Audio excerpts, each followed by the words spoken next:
This movie tells a story of a driven young medical resident, who transfers to a rural hospital for a fresh start. Instead, the demons of his past start to catch up to him, when he becomes consumed by the case of a young asthma patient. This movie promised to be a gripping psychological thriller set in the high-stakes environment of a rural hospital. Unfortunately, it ends up being a frustratingly uneven film that struggles to find its footing, let alone its voice.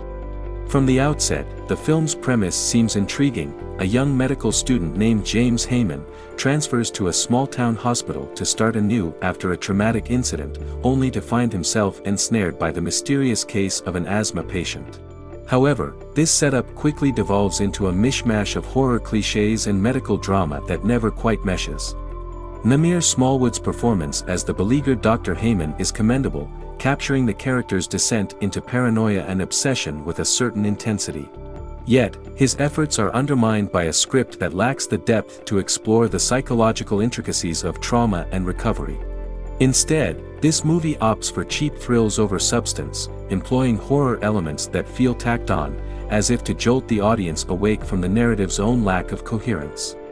The film's pacing is erratic, with long stretches of procedural medical drama punctuated by abrupt horror sequences that neither scare nor enlighten. The thriller aspects are uneven, and often feel more like distractions than integral parts of the story. The attempts at creating tension through James's nightmares and imagined threats, while visually interesting, do not tie back into his character's psyche in a meaningful way, rendering them more confusing than enlightening. Moreover, the film's attempt to weave a medical mystery with horror tropes falls flat.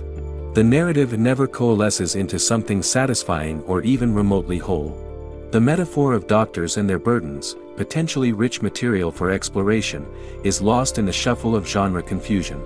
Supporting performances by Sidney Flanigan and Michael Potts are solid but cannot salvage the disjointed storytelling. The film also suffers from a lack of tonal identity, as moments of genuine human drama are overshadowed by contrived horror elements that feel out of place.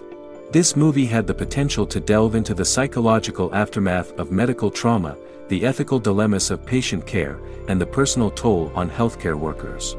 Instead, it delivers a film that feels like it was pieced together from disparate parts, failing to engage on any deep level.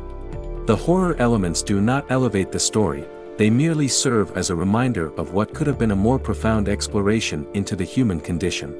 Overall, this movie is a missed opportunity that leaves viewers more perplexed than moved. It's not worth to spend time to watch this. We do not recommend this movie at all.